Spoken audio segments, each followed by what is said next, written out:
Hello friends, welcome back to my channel. In this video, multi-level marketing புரியுற மாதிரி சொல்லணும்னா ஆள் சேர்க்கிற கம்பெனி. ஸோ இந்த MLMல இருக்கிற அட்வான்டேஜஸ் டிஸ்அட்வான்டேஜஸ் இதில் சேரலாமா வேண்டாமா அப்படின்ற நிறைய விஷயங்களை பற்றி இந்த வீடியோவில் பார்க்கலாம். ஸோ வாங்க வீடியோவை ஸ்டார்ட் பண்ணலாம். MLM அப்படின்னா multi level marketing. Multi level மார்க்கெட்டிங்கை நம்ம நெட்வொர்க் மார்க்கெட்டிங் கூட சொல்லலாம் ஆர் செயின் மார்க்கெட்டிங் கூட சொல்லலாம். ஸோ இந்த chain marketing R multi level marketing எப்படி ஒர்க் ஆகுது அப்படின்றது ஃபஸ்ட் பார்க்கலாம்.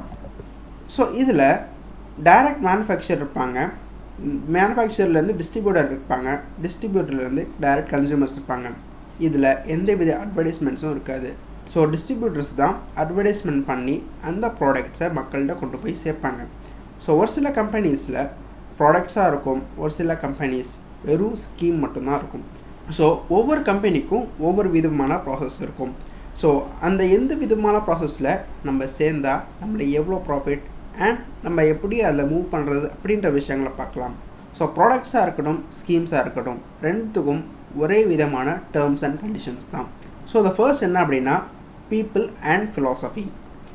ஸோ பீப்புள் அண்ட் ஃபிலாசபி அப்படின்றது நான் ஈஸியாக சொல்லணும் அப்படின்னா எந்த மாதிரியான மக்கள் அந்த கம்பெனியில் ஒர்க் பண்ணுறாங்க அப்படின்றது ஃபஸ்ட் பார்க்கணும். ஸோ எந்த மாதிரி மக்கள் அப்படின்னா அங்கே இருக்கிற எக்ஸிக்யூட்டிவ்ஸ்குள்ளே ஒரு நல்ல யூனிட்டி இருக்கான்னு பார்க்கணும்.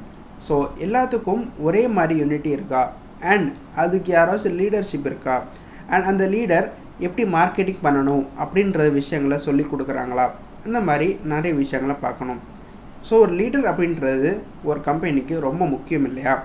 ஸோ அங்கே ஒரு லோக்கலாக ஒரு 10 பேர்த்துக்கு ஒரு லீடர் அப்படின்னு சொல்லி அப்பாயிண்ட் பண்ணுவாங்க அண்ட் அந்த லீடர் எல்லாத்துக்கும் எப்படி மார்க்கெட்டிங் பண்ணுறது அப்படின்னு சொல்லிட்டு கொடுப்பாங்க. ஸோ எல்லாத்துக்கும் மார்க்கெட்டிங் வராது இல்லையா? ஸோ ஒரு பொருளை நம்ம விற்கணும் அப்படின்னா நம்மளுக்கு ஃபர்ஸ்ட் ஆஃப் ஆல் அந்த பொருளை பற்றி ஃபுல்லாக தெரிஞ்சிருக்கணும் அண்ட் செகண்ட் பாயிண்ட் அந்த பொருள் நம்ம யூஸ் பண்ணியிருந்துருக்கணும். அப்போ தான் நம்மளால் அந்த பொருளை பற்றி மற்றவங்கள்ட்ட எடுத்து சொல்ல முடியும். ஸோ தேர்ட் பாயிண்ட் என்ன அப்படின்னா எடுத்து சொன்னதுக்கப்புறமும் அந்த மக்களுக்கு நம்ம சொல்கிற விஷயம் ரீச் ஆகுதா இல்லையா அப்படின்ற எல்லா விஷயமும் தெரிஞ்சுக்கணும். ஸோ நம்ம என்ன சொல்ல வரோம் அப்படின்றது முன்னாடி இருக்கிறவங்க தெரிஞ்சுக்கிறாங்களா, அவங்கள்ட்ட எப்படி சொல்லணும் அப்படின்ற எல்லா விஷயத்தையும் சொல்கிறதுக்கு ஒரு லீடர் இருக்கிறாங்களா அப்படின்னு சொல்லி அந்த கம்பெனிலாம் செக் பண்ணணும். ஸோ ஃபோர்த் என்ன அப்படின்னா லேர்னிங் அண்ட் டெவலப்மெண்ட். ஸோ அவங்க அந்த ப்ராடக்டை நல்லா டெவலப் பண்ணுறாங்களா, அந்த ப்ராடக்ட்ஸை நிறைய சேஞ்சஸ் மக்களோட ஃபீட்பேக்கை பொறுத்து அந்த ப்ராடக்டை சேஞ்ச் பண்ணுறாங்களா அண்ட் அந்த ப்ராடக்ட் டெவலப் ஆகுதா, மக்கள் யூஸ் பண்ணுறாங்களா அப்படின்ற நிறைய விஷயங்களை ஃபஸ்ட் நம்ம R&D பண்ணிட்டு தான் நம்ம உள்ளே போகணும். இப்போ நான் சொன்ன இந்த பேசிக் 4 ஃபேக்டர்ஸில் முக்கியமாக இருக்கிறது லீடர்ஷிப். ஸோ ஒரு லீடர் இருந்தால் மட்டும்தான் அந்த டீமில் இருக்கிற மெம்பர்ஸ்க்கு மார்க்கெட்டிங் அப்படின்னா என்ன அண்ட் அந்த மார்க்கெட்டிங் எப்படி பண்ணுறது, எப்படி அந்த ப்ராடக்ட்டோ அந்த ஸ்கீமையோ மக்கள்கிட்ட கொண்டு போய் சேர்க்குறது அப்படின்ற நிறைய விஷயங்களை அந்த லீடர் சொல்லி தருவார். ஸோ அந்த லீடர் சொல்லி கொடுத்தா தான் எல்லா மெம்பர்ஸாலேயும் அந்த டாக்டிக்ஸை ஃபாலோ பண்ணி அந்த கம்பெனியை ப்ரமோட் பண்ண முடியும். ஒரு சில கம்பெனிஸில் ஜஸ்ட் அந்த மெம்பர்ஸை ஜாயின் பண்ணிடுவாங்க, ஆனால் ஜாயின் பண்ண மெம்பர்ஸ்க்கு மார்க்கெட்டிங் பண்ண தெரிஞ்சிருக்காது. ஸோ அவங்க இந்த ப்ராசஸில் ஃபெயிலியர் ஆயிடுவாங்க. ஸோ ஃபர்ஸ்ட் நம்மளுக்கு இன்பில்ட்டாக மார்க்கெட்டிங் ஸ்கில் இருக்கான்னு செக் பண்ணணும். இல்லை அப்படின்னா அந்த ஸ்கில்லை நம்ம டெவலப் பண்ணணும். ஸோ டெவலப் பண்ணதுக்கப்புறம் தான் அந்த ஸ்கீம்ஸில் நம்ம ஜாயின் பண்ணணும். அப்படி ஜாயின் பண்ணால் தான் கம்பெனியும் ப்ரொமோட் பண்ண முடியும், நம்மளுக்கும் ப்ராஃபிட் கிடைக்கும். நம்ம ஜாயின் பண்ண போகிற கம்பெனி நல்ல கம்பெனியாக இல்லையான்னு செலக்ட் பண்ணுறதுக்கு உண்டான செகண்ட் பேசிக் ஃபேக்டர் என்ன அப்படின்னா ப்ராடக்ட். ஒரு சில கம்பெனிஸ் ப்ராடக்ட் விற்பாங்க, ஒரு சில கம்பெனிஸ் வெறும் ஸ்கீம்ஸை மட்டும்தான் சேல்ஸ் பண்ணுவாங்க. ஸோ நம்ம ஃபஸ்ட் ப்ராடக்ட் சேல்ஸ் பண்ணுற கம்பெனியை பார்ப்போம். ஸோ ப்ராடக்ட் சேல்ஸ் பண்ணுற கம்பெனியை பார்த்தீங்க அப்படின்னா ஃபர்ஸ்ட் நம்மள்கிட்ட சேல்ஸ் பண்ணுவாங்க. அதாவது நம்ம அந்த ஒரு சில ப்ராடக்ட்ஸை வாங்கினா மட்டும்தான் நம்ம அந்த கம்பெனியில் மெம்பர் ஆக முடியும் அப்படின்ற ஒரு ஸ்கீம் வச்சுருப்பாங்க. ஸோ அந்த ஸ்கீம் பிரகாரம் நம்மளும் அந்த ப்ராடக்ட்ஸை வாங்கிட்டு அந்த கம்பெனியில் மெம்பர் ஆயிடுவோம் ஃபஸ்ட். ஸோ மெம்பர் ஆனதுக்கப்புறம் அந்த ப்ராடக்ட்ஸை யூஸ் பண்ணி நம்மளுக்கு சாட்டிஸ்ஃபைடாக இருக்கா அப்படின்றத ஃபஸ்ட் செக் பண்ணோம்.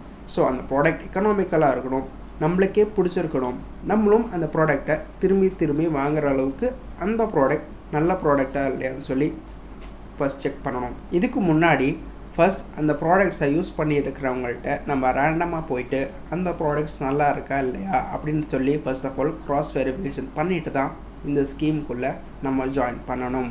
நம்ம ஜாயின் பண்ண போகிற கம்பெனி நல்ல கம்பெனியாக இல்லையான்னு சொல்லி செலக்ட் பண்ணுறதுக்கு இருக்கிற மூணாவது ஃபேக்டர் என்ன அப்படின்னா plan, profit and pay out.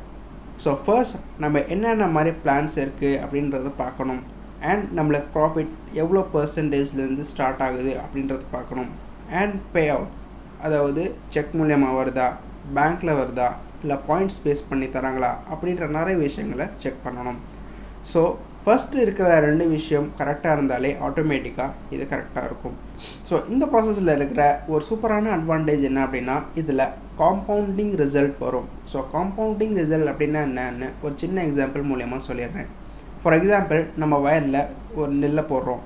அந்த நெல்லை 4 மாதம் இல்லை 5 மாதத்தில் அறுவடை பண்ணி முடிச்சிடுவோம் இல்லையா.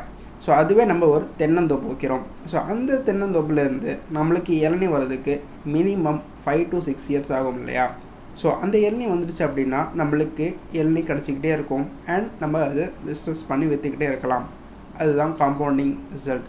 அதாவது ஸ்டார்டிங்கில் நம்மளுக்கு அவ்வளோக்கா ப்ராஃபிட் கிடைக்காட்டி கூட பின்னாடி நம்மளுக்கு ஆட்டோமேட்டிக்காக கிடச்சிக்கிட்டே இருக்கும். அதுதான் காம்பவுண்டிங் ரிசல்ட் அப்படின்னு சொல்லுவாங்க. இந்த MLM அப்படின்றது ஒரு பெரிய டாபிக். ஸோ இந்த டாப்பிக்கில் இருக்கிற அட்வான்டேஜஸ், டிஸ்அட்வான்டேஜஸ் அண்ட் ப்ராசஸை பற்றி நிறைய வீடியோஸை நான் ஃபர்தராக அப்லோட் பண்ணுறேன்.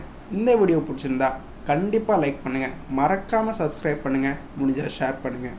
That's it for today.